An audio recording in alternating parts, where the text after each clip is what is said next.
வா மக்களே, இங்க உட்காரு. வா வா உமா, வந்து உட்காரு. வா, சோஃபா மேல உட்காருமா. பரவாயில்லப்பா. சாப்பிட்டியா மக்கா? சாப்பிட்டுட்டேன்ப்பா. எக்ஸாம் எப்படி போச்சு? நல்லா தான் போச்சுப்பா. சரி. அப்பா என்கிட்ட எதுவும் சொல்லணுமா?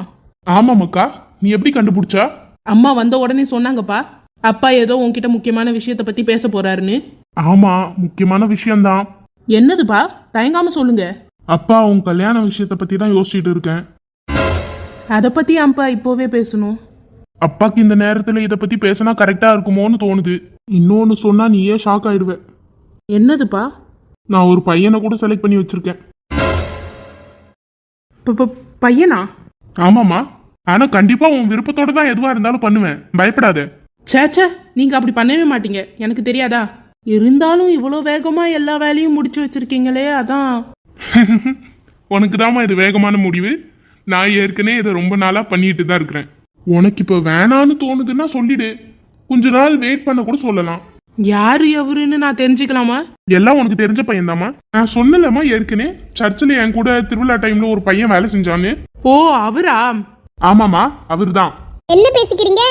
மேரிமா, நான் பிள்ளைகிட்ட எல்லாத்தையுமே சொல்லிட்டேன். அப்படியா? நானும் உங்க அம்மாவும் ஒரு முடிவு எடுத்திருக்கோம். கண்டிப்பா உன்னை வற்புறுத்த போறது கிடையாது. அதே நேரத்துல தப்பானவனையும் நாங்க பார்த்து வைக்க மாட்டோம். புரியுதுப்பா. நீங்க ஒண்ணு பண்ணுங்க, மேற்கொண்டு என்ன பேசணுமோ அதை பேசிருங்க. நிஜமாவா? அவசரம்லாம் ஒன்றும் இல்லை சின்ன பொண்ணு. உனக்கு எவ்வளோ டைம் எடுத்துக்கணுமோ எடுத்துக்கோ. நல்ல டைம் எடுத்து யோசிச்சு பொறுமையா ஒரு முடிவு சொல்லு. நீங்க எடுத்த முடிவில் எனக்கு யோசிக்கிறதுக்கும் ஒண்ணுமே இல்லப்பா. எல்லாத்தையும் பார்த்து பதனமா எடுத்து புரிஞ்சுக்கிட்டு தான் நீங்க இந்த முடிவே எடுத்திருப்பீங்க. நான் பண்ண வேண்டியதை நீங்க ஏற்கனவே பண்ணியிருப்பீங்க. இதுக்கு மேல நான் ஏன் அதை மறுபடியும் பண்ணி டைம் வேஸ்ட் பண்ணணும்? அடுத்தடுத்து என்ன பண்ணணுமோ அதை பண்ணுங்கப்பா. ஏங்க, அவதான் சொல்லிட்டாளே, நம்ம மேற்கொண்டு அதை பத்தி யோசிப்போம். அப்போ முடிவு இதுதான். ஆமாப்பா, நீங்க மேற்கொண்டு என்ன பேசணுமோ பேசுங்க. நான் கல்யாணத்துக்கு ரெடி. சரி மக்கா, அப்பாவுக்கு ரொம்ப சந்தோஷமா இருக்கு. சரி மக்களே, 4:30 மணி ஆயிட்டு. 5 மணிக்கு சர்ச்சுக்கு போறேன்னு சொன்னீங்களே, போயிட்டு வாங்க. சரிப்பா, அதை கேட்டுட்டு போலான்னு தான் நானும் வந்தேன். எப்படியோ சர்ச்சுக்கு போறதுக்குள்ள ஒரு நல்ல விஷயத்தை பத்தி பேசி முடிவு எடுத்தாச்சு. நல்லா வேண்டிக்கிட்டு வத்தி ஏத்தி வச்சுட்டு வா, சரியா? சரிம்மா. போயிட்டு வாங்க பத்திரமா. உமா, போலாமா? போலாம் சின்ன பொண்ணு. எல்லாம் நல்லபடியா பேசி முடிச்சாச்சு. ஆமாமா, நான் கூட பயந்துகிட்டே இருந்தேன். இப்பதான் எனக்கு ரொம்ப சந்தோஷமா இருக்கு. சரி, அவளுக்கு தான் சர்ச்சுக்கு கிளம்பிட்டாளுங்களே, நாம அவங்களுக்கு போன் போட்டு பேசுவோம். சரிம்மா. சின்ன பொண்ணு, சின்ன பொண்ணு, நில்லம்மா தாயே. ஏன் உமா இப்படி புழு புழுன்னு வார? இப்ப என்னதான் உனக்கு பிரச்சனை? நீதான் இப்ப எனக்கு பிரச்சனையா இருக்க. நான் என்ன பண்ணேன்? என்னதான் சின்ன பொண்ணு நீ முடிவு எடுத்திருக்க? ஒன்னும் புரியல. இல்ல, என்கிட்ட பஸ் ஸ்டாண்ட்ல அப்படி அழுதுகிட்டு இருந்த. இங்க வந்த உடனே உங்க அப்பா சொல்றாரு கல்யாணம் ரெடி பண்ணி வச்சிருக்கேன்னு, நீயும் ஓகேன்னு சொல்லிட்டு வந்திருக்க. வேற என்ன சொல்லணும்? சொல்லுமா, வேற என்ன சொல்லணும்? இப்ப பஸ் ஸ்டாண்ட்ல நடந்ததுக்கு என்னதான் முடிவு? பஸ் ஸ்டாண்ட்ல நடந்ததுக்கு எப்பயோ முடிவு வந்துருச்சு. நீதான் அதை இன்னும் ஏத்துக்காம இருக்க. அவனுக்கு எப்படி அவங்க அம்மாவோட முடிவு முக்கியமா இருக்குதோ, அதே மாதிரி எனக்கு என் அப்பாவோட முடிவு முக்கியம். அம்மா அப்பான்னு மாட்டுக்கட்டுல 2 பேரும் சண்டை போட்டுக்கிட்டு போட்டி மேல நீங்களா ஒரு முடிவு எடுக்கிறீங்க. இது போட்டியே இல்ல உமா. முதல்ல போட்டியே ஆரம்பிக்கல. ஆரம்பம் ஆகிறதுக்கு முன்னாடி அது முடிஞ்சிருச்சு. இனிமே அந்த வேஸ்ட் கதையை பேசுறதுக்கு என்கிட்ட டைம் இல்ல. நீனே எவ்வளவு நாள் தான் சின்ன பொண்ணு ஒண்ணு நீயே ஏமாத்திக்குவ? புரியல. இப்ப நீ அவனை தூக்கி போட்டுட்ட. அவனும் அதே தானே பண்ணா? ஆமா, 6 மாசமா உன் பின்னாடி நாயா பேயா அலைஞ்சானே, அப்ப இந்த மாதிரி போய் டயலாக் சொல்றது? வேணானா அப்பயே சொல்லிருக்கணும். வேணும்ன்றதுனால தானே நீ 6 மாசம் அவன் பின்னாடி வந்துகிட்டே இருந்தா சைலண்டா இருந்துட்ட. அப்படியெல்லாம் ஒண்ணும் இல்ல.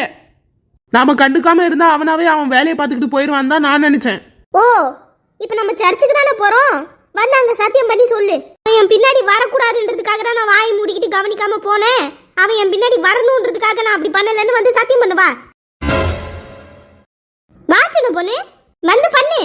அப்படியெல்லாம் பண்ணி உனக்கு ப்ரூவ் பண்ணுன்ற அவசியம் எனக்கு இல்ல. ஏன் சின்ன பொண்ணு, ஏன் இப்படி இருக்க நீ? நான் கரெக்டா தான் இருக்கிறேன்மா அப்படின்னு நீ நினைச்சுக்கிற. சின்ன பொண்ணு, ஒன்னு ஞாபகம் வச்சுக்க, விதின்னு ஒன்னு இருக்கு. நாம எடுக்கிற முடிவை பொறுத்துதான் நம்ம விதி அமையும். அம்மா அப்பாக்காக நீங்க எடுத்த முடிவை மாத்துக்கட்டுல போட்டி போட்டு இப்ப மாத்துறீங்கல்ல, அதே உங்க 2 பேருக்கும் விதியா வந்து நிக்கும். ரொம்ப நாளெல்லாம் இல்ல சின்ன பொண்ணு, நீயே இந்த கல்யாணம் வேணான்னு சொல்லுவ. யாருமே உன்னை மாத்த வேணாம், உன் காதலே உன்னை மாத்தும். வேணும்னா பாரு. உனக்கு இப்ப சொன்னதுதான் அவனுக்கும். இப்பவே யோசிச்சு இந்த முடிவை மாத்திக்க. அப்பா கிட்ட கொஞ்சம் டைம் வேணும்னு சொல்லி முடிஞ்ச அளவுக்கு தள்ளி போடு. நீயாவே எல்லாத்தையும் உணர்வ. அதை நீ உங்க அப்பா கிட்ட சொல்லி சம்மதம் வாங்கி சந்தோஷமா இரு. தேவையில்லாதது பேசி என்ன பிரெயின் வாஷ் பண்ணலான்னு மட்டும் நினைக்காத உமா. உன்னை பிரெயின் வாஷ் பண்ணி எனக்கு என்ன கிடைக்க போகுது? நீயாவே உன்னை பிரெயின் வாஷ் பண்ணிக்கிற. பரவாயில்ல, வர வேண்டிய இடத்துக்கு அது கூடிய சீக்கிரம் வந்துடும். இங்க பாரு சின்ன பொண்ணு, நான் பார்க்க வேண்டியதை நேத்தே பார்த்துட்டேன். அது எவ்வளவு உனக்கு சந்தோஷம் கொடுக்குதுன்னு எனக்கு தெரிஞ்சிருச்சு. சந்தர்ப்ப சூழ்நிலைக்கு ஏத்த மாதிரி நீ இப்ப அதை மாத்துற. ஆனா நான் அதை விட மாட்டேன். நான் முடிஞ்ச அளவுக்கு, மறுபடியும் சொல்ற சின்ன பொண்ணு, முடிஞ்ச அளவுக்கு லாஸ்ட் மினிட் வரைக்கும் நான் எஃபர்ட் போடுவேன். எதுக்கு? எனக்கு உன் சந்தோஷம் மட்டும்தான் முக்கியம். உங்க அப்பாக்காக நீ தியாகம் பண்ற, உனக்காக நான் ரிஸ்க் எடுக்க போறேன். பாப்போம் நீ நினைச்சது நடக்குதா இல்ல நான் நினைச்சது நடக்குதான்னு. போய் உள்ள வத்தி ஏத்தி வச்சுட்டு வா. என்ன மன்னிச்சிரு சின்ன பொண்ணு, உன்னை நான் இன்னைக்கு ரொம்ப திட்டிட்டேன். ஆனா உன் நல்லதுக்காக தான் நான் திட்டினேன். உனக்கு ஒரு விஷயம் சந்தோஷமா இல்லைன்னா அது எனக்கு மட்டும் எப்படி இருக்கும்? எனக்கு எவ்வளவு கெட்ட பேர் வந்தாலும் பரவாயில்ல இதனால. ஆனா நான் கண்டிப்பா உன்னையும் அவனையும் சேர்த்து வைப்பேன். சரி, பேசிக்கிட்டு இருந்தா எதுவுமே நடக்காது. ஒண்ணா நடக்கட்டும். எப்படியும் அவளுக்குள்ள இருக்கிற காதல் அவளை கண்டிப்பா இந்த கல்யாணத்தை பண்ண விடாது. அவன் மனசு கண்டிப்பா தடுமாறும். நாம அதுக்குள்ள அவனை பத்தியும் கொஞ்சம் தெரிஞ்சுக்கணும். எப்படி தெரிஞ்சுக்குவேன்? அவன் வேற முடிவு எடுத்துட்டு உட்காந்துருக்கான். இப்ப அவன் கிட்ட பேசினாலும் வேஸ்ட். அவன் ஃப்ரெண்டு கிட்ட கேட்டு தெரிஞ்சுக்கலாமா? அந்த அண்ணன் அந்த முடிவை சொல்லும் போது என்னையும் சின்ன பொண்ணையும் விட கூட இருந்த அந்த தொப்பி தலைனுக்கு தான் அதிக ஷாக் ஆனிச்சு. அப்ப அவனை வச்சுதான் நாம அந்த அண்ணன் கிட்ட போய் ஆகணும். எப்படி அவனை பத்தி தெரிஞ்சுக்கிறது? சரி, சர்ச்சுக்கு தேரெல்லாம் தூக்கிட்டு வந்தானுங்க. எப்படியும் இங்க இருக்கிறவங்கள கேட்டா தெரிஞ்சிடும். அதோ அங்க யாரோ போறாங்க, அவங்க கிட்ட கேட்டு பாப்போம். அவங்களுக்கு தெரிஞ்ச விஷயத்த அவங்க சொல்லட்டும். ஹலோ ஹலோ, நில்லுங்க. இவன் நம்மள அன்னைக்கு திருவிழால சண்டை வாங்கினவ தானே? இவையே நம்மள இப்ப கூப்பிடுறா.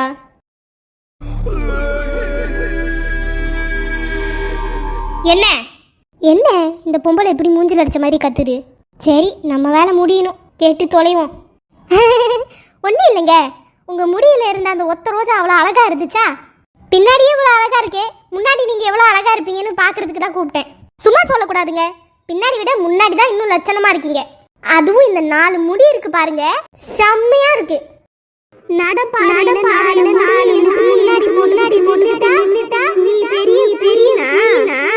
என்ன கிண்டலா? ஐயோ கிண்டல் இல்லைங்க, சர்ச்சில் நின்னுக்கிட்டு சொல்றேன், சமாளிமா சொல்றேன். இப்ப எதுக்குமா என்ன கூட்டு வச்சு இப்படி படம் காட்டிட்டு இருக்கிற? இல்லைங்க, ஒருத்தவங்களை பத்தி உங்ககிட்ட விலாசம் கேட்கணும். யார பத்தி?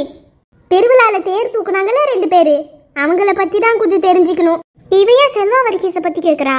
ஆமா, நீயா அவங்கள பத்தி தெரிஞ்சுக்கணும்?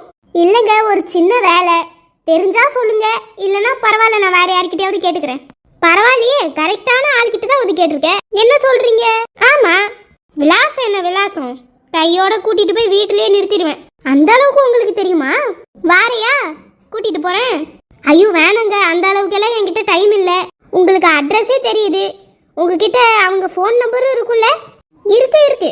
அப்போ அந்த தொப்பி போட்டுன்னு ஒருத்தர் இருந்தாரு, ஆமா, அவர் ஃபோன் நம்பர் கொஞ்சம் கொடுக்குறீங்களா? செத்தல நீ, தாராளமா கொடுக்குறேன். தேங்க்ஸுங்க. நம்பர் சொல்லுங்க. 98 96 76 74 சொல்லுங்க. 32 10 10. அவருக்கு பேர் கொஞ்சம் சொல்ல முடியுமா? ஓ தெரியுமே, செல்வராகவன். செல்வா, ரொம்ப தேங்க்ஸ்ங்க. பரவாயில்ல, உன்னை நேரடியா வீட்டுக்கே நான் கூட்டிட்டு போயிருப்பேன். நீ என்னன்னா ஃபோன் நம்பர் வாங்கிட்ட? இல்லைங்க, வீட்டுக்கு வர்றதுக்கெல்லாம் என்கிட்ட டைம் இல்லை, இது ரொம்ப அவசரமான மேட்டர், அதுக்கு தான். சரி வரேன். அவசரமான மேட்டரா? ஐயோ என்னென்னமோ தோணுதே. முதல்ல இதை எடுத்துட்டு போய் சேனா அப்பாகிட்ட சொல்லணும். இந்த காலத்து பிள்ளைகள் என்னென்ன தெருக்கூத்தெல்லாம் பண்ணியாவ. ச்சே.